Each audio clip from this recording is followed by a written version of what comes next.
Bia Kamal Kanor online TV channel to kon kaler mi jidit mi de konaling. Alera banalinga aler mi chalat neti konti lanwari gore je en wo ba bia jeling bagwa same ka do badana de yena linga ja. Mi jiram mi jidit Kanor online TV channel naga jen wo jender subscribe ko de latin content banu ko gwas me de kan chwa shup kaji gwas dana pai ka shup. Alera banalinga gore liang magwa ko benad bekante ka ngai katin kona lat korodian. Naga jen wo jender subscribe de notification bell de jatwan kadere char ba de jagar pingwa samo ko de lati de kan shama la gon nakten kon gor kon ken o de ko ten re ler kan me go re jen wo jin bi jid bi je piango gwa ke be man dana la ler me bi je shuling jen dana gor no banyo ka yakela ne me ena wana ka man dan de kon linga jen gwa same lenga rocha me kad wetwal be ben ka guba ko be ngwere ben kang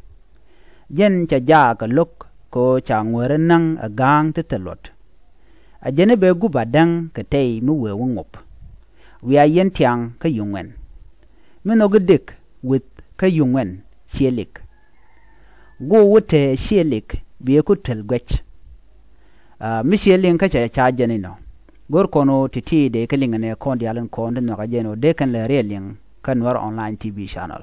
ajenda na gore no de nywa ya kel kujola ne ko kien ka do budana shilin kaja biya temal